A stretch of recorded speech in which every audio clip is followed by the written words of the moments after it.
दोस्तों मैं अभिनव नेगी आप सबका स्वागत करता हूं संडे के फंडे वीडियो में। दोस्तों मेरे पीछे आप ये यमुना का नहर देख रहे होंगे। ऑल्दो आज ये वीडियो इस यमुना के नहर के ऊपर नहीं, आज वीडियो है उस लैंडफिल के ऊपर। तो दोस्तों वो लैंडफिल आप देख रहे होंगे, वो कोई पहाड़ नहीं, वो कूड़े का ढेर है। और मैं कैमरामैन को कहूँगा जूम करके दिखाएं तो आप देख रहे होंगे उसमें देखिए इतना ऊंचा पहाड़ है, वो लगभग अभी हमसे 1 किलोमीटर दूर है, फिर भी इतना बड़ा दिख रहा है। आप देख रहे होंगे उस पर ट्रक चल रहे हैं, इतना ऊंचा पहाड़ है, कूड़े को डिकम्पोज किया जा रहा है। ये गेट पे भी आता है सॉलिड वेस्ट मैनेजमेंट में। तो इसका क्या यूज़ है, या हम क्यों इस कूड़े के पहाड़ को बनाते हैं, और किस तरीके से ये ग्राउंड वाटर को जो ये यमुना का नहर जा रहा है उसको पोल्यूट कर सकता है, ये सारी चीज़ें हम जानेंगे। इसके टेक्निकलिटी हम जानेंगे इस वीडियो के ऊपर, और क्यों मजबूरी बन गई इतने ऊंचे पहाड़ बनाने की वो भी देखेंगे इस वीडियो के ऊपर। 2 बार आपके पास गेट में भी एनवायरनमेंट के अंदर इसको क्वेश्चन आ रखा है लैंडफिल के ऊपर। तो चलते हैं उस लैंडफिल के थोड़ा सा और पास। वीडियो को शेयर कर देना मैक्सिमम स्टूडेंट्स के साथ दोस्तों, और अगर अभी तक ये हिंदी चैनल सब्सक्राइब नहीं किया है तो डू सब्सक्राइब इट नाउ। चलते हैं लैंडफिल के पास, गाजीपुर लैंडफिल के पास। दोस्तों अब हम आ गए हैं लैंडफिल के एकदम पास में, और आप देख रहे होंगे कितना सारा कूड़ा है। दोस्तों क्या आप जानते हैं लैंडफिल से जो गैसेस प्रोड्यूस होती हैं, हम छोटा सा एक इलेक्ट्रिक पावर प्लांट भी बना सकते हैं। वो कैसे बनाते हैं, वो गैस कैसे कलेक्ट करते हैं, वो सारी चीज़ मैं आपको बताऊंगा। दोस्तों एक और चीज़, आइडियली लैंडफिल में आप देख रहे होंगे वहाँ पर, तो वहाँ पर अच्छी सी हरे रंग की घास है साइड स्लोप्स पर। तो यूजुअली हम उसको थोड़ा सा चाहे देखने के वाइज थोड़ा सा सही लगे तो साइड में थोड़ा सा घास लगा देते हैं। ऑल्दो आप इस साइड देखेंगे तो वो घास या तो फेल हो चुका है या तो उन्होंने कभी बनाया ही नहीं था। तो चलते हैं अब स्मार्ट बोर्ड पर, जहाँ पर देखेंगे इसके पीछे की सारी साइंस, कैसे प्रोड्यूस होती है इलेक्ट्रिसिटी, कैसे यहाँ पे वेस्ट को डंप किया जाता है। दोस्तों अब हम आ चुके हैं, अपनी पुरानी साइड थी गाजीपुर दिल्ली में, अब आ गए हैं हम आपके पास नरेला की तरफ, और ये है दिल्ली का दूसरा लैंडफिल। मैं कैमरामैन से कहूँगा लैंडफिल की तरफ दिखाएं, और ये है दिल्ली का दूसरा लैंडफिल। दोस्तों दिल्ली में टोटली ना 3 लैंडफिल हैं, एक गाजीपुर, एक नरेला और एक ओखला। और ऑलमोस्ट अगर हम तीनों को जोड़ देना तो तीनों के तीनों आपके पास एक इक्विलेटरल ट्रायंगल का शेप ले रहे होंगे। ऑलमोस्ट सबकी दूरी एक दूसरे से लगभग बराबर है, ठीक है। तो आप ये देख रहे होंगे स्क्रीन पर अभी आपके सामने, ये है आपके पास नरेला वाला बाईपास और लैंडफिल, ठीक है। सेम वैसा ही, सब कुछ वैसा ही। दोस्तों मैं अभिनव नेगी आपका स्वागत करता हूं संडे के फंडा में, और अब हम पहुंच चुके हैं साइट से आपके पास। चाहे वो साइट हमने देखी अभी तक आपने गाजीपुर वाली लैंडफिल, फिर हम गए आपके पास नरेला वाली लैंडफिल पर, और अब आ चुके हैं हम स्मार्ट बोर्ड पर। यहाँ पर मैं आज के थ्योरेटिकल कॉन्सेप्ट समझाऊंगा जो आपके पास गेट एग्जाम में भी वैसे 2 या 3 क्वेश्चन आ चुके हैं लैंडफिल के ऊपर, उनमें से एक क्वेश्चन भी हम सॉल्व करेंगे। दोस्तों मैं आपको फिर से एक बार बता दूं, इस संडे के फंडे वीडियो में हमारा मोटिव आपको एक इंटरेस्ट जगाना तो है ही सिविल इंजीनियरिंग की तरफ, लेकिन हम वही कॉन्सेप्ट्स पकड़ते हैं सिविल के जो आपके पास गेट एग्जाम या अन्य कंपटीशन एग्जाम में भी आते हैं। हम रैंडमली कोई सिविल का कॉन्सेप्ट आपको बता दें और वो गेट या कंपटीशन एग्जाम के यूजफुल हो ही ना, तो हम अभी उन सेशंस को अवॉइड कर रहे हैं, हम सिर्फ उन्हीं पे फोकस कर रहे हैं जो आपके गेट में भी आएंगे। वीडियो को लाइक कर देना और मैक्सिमम दोस्तों तक शेयर कर देना ताकि वो सारे इस कॉन्सेप्ट्स को, इस साइट एप्लीकेशंस को जान पाएं।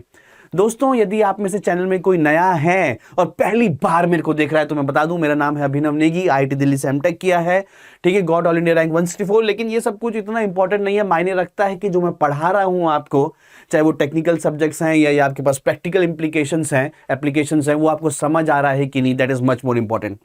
दोस्तों यदि आप मेरे से जुड़ना चाहते हैं तो आप मेरे को ज्वाइन कर सकते हैं, और बच्चों की तरह बहुत ऑलरेडी वहां पर बहुत सारे बच्चों ने ज्वाइन कर रखा है, 3400 बच्चों ने। आप भी मेरे को सिविल बाय अभिनव सर टेलीग्राम ग्रुप है, वहां पे आप मेरे साथ जुड़ सकते हैं। दोस्तों हमारे घर पर तरह तरह के कचरे होते हैं, चाहे वो रिसाइकिल हो या नॉन रिसाइकिल हो, चाहे वो वेट वेस्ट हो, चाहे वो आपके पास ड्राई वेस्ट हो, उन सबको एक वेस्ट मैनेजमेंट होता है जहां पर हम उनको डिकम्पोज करते हैं।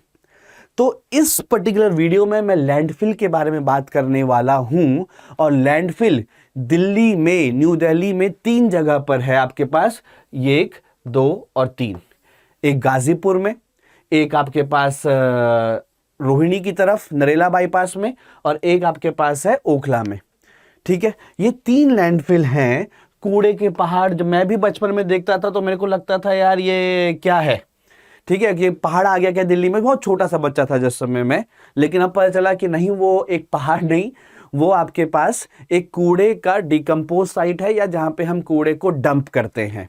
तो 3 लैंडफिल आपके पास हैं दिल्ली में, गाजीपुर, या आपके पास नरेला बाईपास, या आपके पास नरेला बाईपास, या आपके पास ओखला वाला लैंडफिल।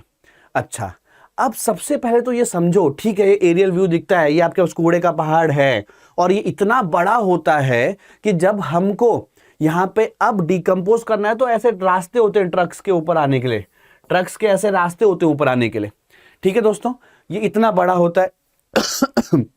सबसे पहली बात आप समझिए, लैंडफिल के बारे में सब कुछ बताऊंगा, क्या वहां से हजार्ड हो सकते हैं एक नॉर्मल बंदे को या आसपास के पॉपुलेशंस को, किस तरीके से उस हजार्ड को या उन चीजों को जो हमको एनवायरनमेंट पोल्यूट कर सकता है, कैसे हमने टेक्नोलॉजी की मदद से उनको हमने बेनिफिट में कन्वर्ट कर दिया, वो भी इस वीडियो में बताऊंगा। लेकिन सबसे पहले उन सब में से आप एक बात समझिए कि लैंडफिल में किसी भी रैंडम कचड़े को हम नहीं फेंक देते हैं।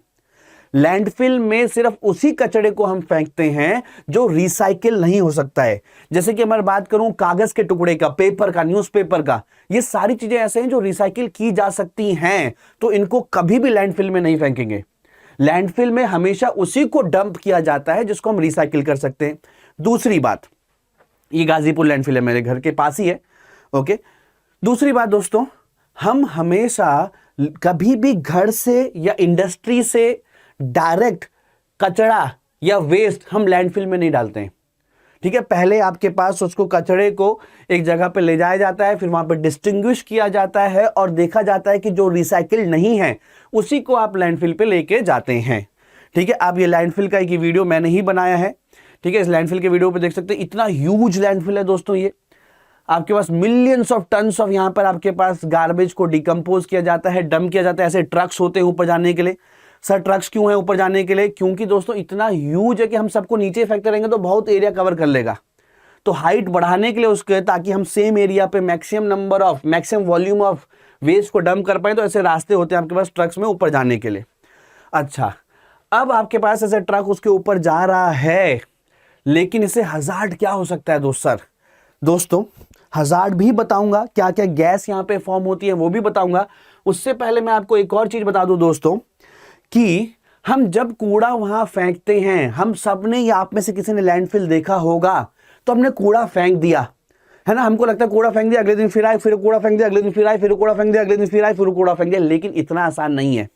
हम जब भी कूड़ा फेंकते हैं तो at the end of days work, जब हमने एक दिन का कूड़ा फेंक दिया, या जब उस कूड़े ने 0.5 मीटर हाइट ले ली, तो फिर हम उसको कंपैक्ट भी करते हैं। अदरवाइज हमने कंपैक्ट नहीं किया तो वो ह्यूज अमाउंट में हाइट या वॉल्यूम ले लेगा।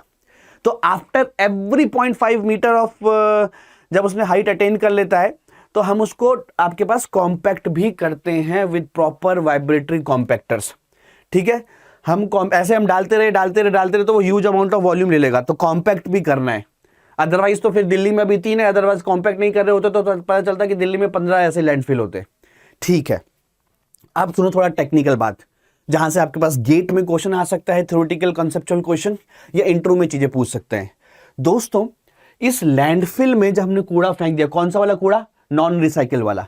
उस कूड़े को फेंकने के बाद 2 गैस हमारे पास फॉर्म होती है। सबसे पहले तो गैस फॉर्म क्यों होगी?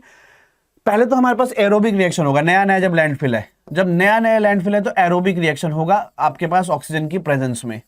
लेकिन बहुत समय बाद, जब वो कूड़ा बहुत अंदर दब चुका है, उसके बहुत ऊपर तक लेयर ऑफ बाकी गार्बेज है, बाकी कूड़ा है ना, अब वो इतना अंदर जा चुका है कि वहां पे ऑक्सीजन या एयर नहीं मिल रहा है, तो उसके बाद आफ्टर सम टाइम, एरोबिक नहीं, कौन सी रिएक्शन होने लग जाएंगी आपके पास? आफ्टर सम टाइम आपके पास होने लगेगी एनारोबिक रिएक्शंस। ठीक है, आपके पास स्पेलिंग भाई ठीक लगा लेना, एनारोबिक रिएक्शन हो जाएंगी, क्योंकि अब ऑक्सीजन नहीं है। और जब वो एनारोबिक रिएक्शंस होंगी तो मेजरली हमारे पास 2 गैस फॉर्म होती हैं, एक मीथेन और एक CO2। दोस्तों, मीथेन का डेंसिटी होता है कम। मीथेन का आपके पास जो डेंसिटी होता है वो होता है कम, थोड़ा सा लाइटर होता है, थोड़ा सा वार्मर होता है, उसका टेम्परेचर भी थोड़ा ज्यादा होता है। और CO2 का, मैं ये तो नहीं कह रहा हूं कि ठंडी होती है, लेकिन कंपैरेटिवली इसके मीथेन के कंपैरिजन में CO2 थोड़ा सा भारी होता है, थोड़ा सा कम टेम्परेचर उसका होता है, तो इसकी डेंसिटी आपके पास है ज्यादा। ठीक है, इसकी डेंसिटी ज्यादा है। अब दोस्तों आपको ही पता है जिसकी डेंसिटी कम रहेगी वो कहां जाएगा, ऊपर, और जिसकी डेंसिटी जाएगी ज्यादा रहेगी वो कहां जाएगा, नीचे जाएगा। अब अगर CO2 नीचे जा रहा है, मीथेन को बाद में देखते हैं भाई, अब CO2 नीचे जा रहा है तो CO2 आपके पास वाटर के साथ रिएक्ट करके आपके पास H2CO3 बनाएगा, और H2CO3 अगर मेरे पास पानी में मिलता है तो pH वैल्यू कम हो सकती है, वो एसिडिक हो सकता है, जो आसपास के एरिया के लिए हानिकारक हो सकता है। इसीलिए जो हमको एक कॉमन आदमी को दिखता है कि लैंडफिल है, लेकिन वो लैंडफिल ऐसा नहीं कि कोई साइड पकड़ लिया, अच्छा यहाँ पे थोड़ा पॉपुलेशन कम है शहर के किनारे, जो तीनों लैंडफिल दिल्ली में है, गाजीपुर या नरेला वाला या ओखला वाला, तीनों शहरों के कोने में थे। लेकिन आज के समय पे दिल्ली इतना बड़ा बढ़ चुका है कि जिस समय वो कोने पे रहे होंगे आज से 20 साल पहले, आज लगभग वो सेंटर पे तो नहीं कह रहा हूं, लेकिन लगभग उसके आसपास इतनी पॉपुलेशन हो चुकी है। जब दिल्ली डेवलप हुआ होगा तो वो तीनों चीज आपके पास कोने में थे, लेकिन अब दिल्ली इतना डेवलप हो गया कि वो भी दिल्ली के अंदर ही आ रहे हैं एक तरीके से, या पॉपुलेशन के अंदर ही आ रहे हैं एक तरीके से। तो हमको ऐसा लगता है कि यार बना दिया यार लैंडफिल, लेकिन सबसे पहले जहां पर भी हम बनाते हैं तो ह्यूज एरिया में एट द बेस हम एक नॉन परमेबल मेंबर लगाते हैं, ताकि जो भी लीचेट हो, जो भी उसका काला काला लिक्विड हो गंदा सा, वो ग्राउंड वाटर पे ना जाए। हम उसको फिर गैस कलेक्शन पाइप से, या हम यहाँ पे कलेक्शन पाइप्स होते हैं, इन कलेक्शन पाइप से वो वाटर बॉडी में ना जाए, हम एक कलेक्शन पॉन्ड में लेते हैं और फिर पॉन्ड से पानी में डाल दें। तो भाई कान को यहां से मरोड़ा तो यहां से मरोड़ा एक ही बात है, कान को यहां से मरोड़ा या यहां से मरोड़ा एक ही बात है। तो हम यहाँ पे जो हमने ये आपके पास आया, ठीक है, लिक्विड सा यहाँ पे H2CO3 आया, उसको पॉन्ड में क्या डायरेक्टली पानी में नहीं भेजना है, फिर तो यहीं से भेज लेते। ठीक है, इसके आसपास है तो यमुना बहुत पास से बह भी रही है, जो लैंडफिल मैंने आपको दिखाया अभी। ठीक है, तो इसको ट्रीटमेंट प्लांट में डालेंगे, डायरेक्टली आप यहाँ पे नहीं डाल सकते हैं। तो ये तो था CO2 की बारी, कि CO2 जो पानी से मिला के आपके पास कार्बनिक एसिड बनाएगा, जिसको डायरेक्ट पानी में नहीं जाने देंगे, क्योंकि नीचे हमने परमेबल मेंबर बनाई थी, इसको हमने यहाँ पे कलेक्ट किया और ट्रीटमेंट प्लांट में डालेंगे। अब चलते हैं CH4 की तरफ। दोस्तों CH4 जो हमारे पास एक अभिशाप था, या हमारे पास राडियस गैस बन रही थी, उसी को हमने अपने प्रॉफिट में बदल दिया, उसी को हमने अपने बेनिफिट में बदल दिया। कैसे? ये बहुत कंबस्टिबल है, इसलिए आपने बहुत बार देखा होगा कि आपके पास लैंडफिल में आग लग जाती है। ठीक है, CH4 CO2 का हमने ठिकाने लगा दिया है, कलेक्ट करके गैस कलेक्शन पाइप से कलेक्ट करके उसको डाल दिया हमने आपके पास ट्रीटमेंट प्लांट पे। CH4 जो आया बहुत ही कंबस्टिबल है, इसलिए आपने बहुत बार देखा होगा कि लैंडफिल पे आग लगती है ना। आपने बहुत बार ऐसे देखा होगा कि लैंडफिल पे, वो मैं ही अपनी गाड़ी से वीडियो बनाया हूं, ऐसे आग लग रही है, बहुत बार देखा होगा कि आपके पास लैंडफिल पे आग लग रही है। मैं तो मेरे घर के बहुत पास है और दोनों वीडियो बनाया, 40 किलोमीटर दूर जाके जो नरेला वाला बनाया है, दोनों जगह मैंने देखा है कि बहुत यूजुअली वहां पे आग लगती रहती है। क्यों? क्योंकि जो CH4 फॉर्म हुआ था ये कंबस्टिबल है ना। अब इसलिए आग लगती है। हम क्या करते हैं, सूटेबल पाइप से हम इस CH4 को लेते हैं और इस CH4 को हम यूज करते हैं बिजली बनाने में, जो गाजीपुर लैंडफिल भी कर रहा है। 6 मेगावाट से लेकर 10 मेगावाट तक वो बिजली पैदा करता है, जो बहुत ह्यूज तो नहीं है, लेकिन एक हानिकारक चीज को छोटे से फैक्टर, छोटे से पॉजिटिव फैक्टर में भी हमने कन्वर्ट कर दिया, तो that is a huge achievement, that is a huge benefit of technology. ठीक है, तो जो CH4 जिससे जल सकता था, हमने उसको वहां पे जलने नहीं दिया और उसे कलेक्ट करके हमने उसको बिजली में डाल दिया, और 6 मेगावाट से 10 मेगावाट तक हम वहां पर मीथेन की मदद से इलेक्ट्रिसिटी प्रोड्यूस कर रहे हैं। दोस्तों, एक होता है हाइड्रो इलेक्ट्रिक पावर प्लांट, जहां पे पानी से टरबाइन घूमती है। एक होता है थर्मल, जहां पर आपके पास कोल से या मीथेन के किसी से कंबस्ट करके हम जलाकर वहां पे टरबाइन को घुमाते हैं। तो हाइड्रल नहीं है, थर्मल वाले से आप इसको रिलेट कर सकते हैं। ओके दोस्तों, ये मैं ही वीडियो बनाया था अपनी गाड़ी के अंदर से, और आपके पास वो ट्रक्स वगैरह आपको दिख भी रहे होंगे जहां से उसको डिकम्पोज किया जाता है। बट आफ्टर एवरी 0.5 मीटर हम उसको कॉम्पैक्ट करेंगे, सो दैट हम उसको लॉन्ग टाइम के लिए यूज कर सकें। कॉम्पैक्ट नहीं करोगे तो जल्दी से वो एकदम बहुत हाइट ले लेगा, अनस्टेबल बन जाएगा। जितना ज्यादा हाइट होगा फर्दर आप उसको यूज नहीं कर पाएंगे। ओके, इसके बाद आगे चलते हैं। मीथेन हो गया, इलेक्ट्रिसिटी भी सब कुछ समझ गए हम। ठीक है, पानी में डायरेक्ट नहीं जाने देना है, इम्परमेबल लगाना है। ओके, इसीलिए जो भी हम वाटर को टेस्ट करेंगे, जो भी आपके पास लैंडफिल के आसपास जो भी नदी बह रही है, जो मैंने आपको दिखाया यमुना के वहां पे एक नहर बह रहा है, हम वहां पर रेगुलर चेकअप करते रहेंगे। कहां पर? अपहिल पर भी और डाउनहिल पर भी, कि आपके पास कोई लैंडफिल की वजह से कैंसरजेनिक कंपाउंड्स तो नहीं बन गए, क्योंकि लैंडफिल में कुछ ऐसे केमिकल्स या रिएक्शन होती हैं या वो कार्बन डाइऑक्साइड से वाटर से मिलकर कुछ कैंसरजेनिक कंपाउंड्स बन सकते हैं जो ह्यूमन के लिए एक दिक्कत पैदा कर सकते हैं। तो हमेशा लैंडफिल के आसपास जो भी वाटर बॉडी होगी उसको टेस्ट किया जाएगा, और ये मीथेन के कारण आग जलती ही है, ये मैंने आपको ऑलरेडी बता दिया था। ओके, अब दोस्तों आपने देखा होगा कि लैंडफिल में कहीं कहीं पे ऐसे ग्रास कवरिंग होता है। अभी इंडिया में इतना ज्यादा डेवलप नहीं है, लेकिन जब लैंडफिल अपने पूरा टाइम ले ले, हम जितना भी हाइट उसका अचीव करना चाहते थे उतना हाइट उसने अचीव कर ली, वो हाइट अचीव करने के बाद हम उस पर कैपिंग कर देते हैं। ठीक है, कैपिंग कर दिया कि भाई अब ये लैंडफिल का काम हो चुका है, इस पे और हाइट नहीं बढ़ानी है, इसमें और कूड़ा डंप नहीं करना है, जितना होना था हो गया है, तो हम इसमें ग्रास कवरिंग लगा देते हैं। लेकिन ये ग्रास कवरिंग पार्क के लिए ठीक है, सब कुछ ठीक है, एस्थेटिकल पॉइंट ऑफ व्यू से, देखने के पॉइंट ऑफ व्यू से सब कुछ सही है कि आपके पास कूड़ा हो गया अब उसको ऐसा कर दो, लेकिन हम उस पर कभी हैवी स्ट्रक्चर नहीं बनाएंगे। ऐसा ग्रास ठीक है, बहुत सारे यूरोप के कंट्रीज में आपको ऐसे ग्रास दिखता आ रहा है, मजा आ गया, पर एक्चुअल में उसके अंदर लैंडफिल था और उसने अपनी लाइफ जी चुकी है, उसको ग्रास कवर कर दिया। घर नहीं बना देना भाई, घर नहीं बना देना है, क्योंकि घर ऐसा हो जाएगा। क्यों हो जाएगा तो बता सकते हैं कमेंट बॉक्स पे दोस्तों, वीडियो को लाइक और शेयर करते रहना सबके सब। क्यों ऐसा हो जाएगा दोस्तों? क्योंकि मीथेन के कारण, CH4 के कारण। CH4 हल्की होती है, ऊपर आएगी, तो आपने ऐसा बनाया तो एक क्विक सैंड कंडीशन जैसा, सीपेज जैसा हो जाएगा अपवर्ड लिफ्ट के कारण। ठीक है, तो आपको घर नहीं बनाना है, पार्क वार्क थोड़ा लाइट स्ट्रक्चर्स वहां पे इनफ रहेगा। ओके, तो ये वाला दोस्तों आपके पास है लैंडफिल। ये कौन सा वाला मैं ही वीडियो रिकॉर्ड किया हूं, ये आपके पास नरेला बाईपास वाला है। दिल्ली में जो 3 है ना, ओखला वाला एक अलग फरीदाबाद की तरफ है, जो गाजीपुर वाला लैंडफिल है टुवर्ड्स यूपी बॉर्डर है, और नरेला वाला है जो चंडीगढ़ की तरफ जाने वाले रास्ते पे आता है। अब गेट पे एक क्वेश्चन आया है दोस्तों लैंडफिल, और एक ही नहीं और भी क्वेश्चन आए। ठीक है, तो इस क्वेश्चन को कैसे करना है, आपको लैंडफिल के अलग अलग चीज आपको दे रखे कि लैंडफिल में ये कंपाउंड्स हैं, उनके ये वेट परसेंटेज है। अगर टोटल वेट W है तो ये 0.5 W है, ये 0.3 W है, ये 0.1 W है, और ये भी 0.1 W, और इनके इतना स्पेसिफिक वेट है। तो टोटल का ये इन चारों का है, तो टोटल के चारों का जो मसाला बना उसका स्पेसिफिक वेट कितना रहेगा, तो वो आपके पास कितना रहेगा, वेट बाय वॉल्यूम। वो आपके पास कितना रहेगा, टोटल का, रिजल्टेंट का वेट बाय वॉल्यूम। वेट कितना है W, और वॉल्यूम कितना होगा, इसका वॉल्यूम कितना होगा, इसका मास बाय इसका यूनिट वेट। ठीक है, 0.5 है, वो 0.5 है, फिर इसका 0.5 W, फिर इसका मास 0.3 W बाय उसका वॉल्यूम स्पेसिफिक वेट। ऐसे करते करते करते 0.1 W बाय 125। भाई टोटल रिजल्टेंट का यूनिट वेट या रिजल्टेंट का आपके पास स्पेसिफिक वेट क्या रहेगा, total weight by total volume.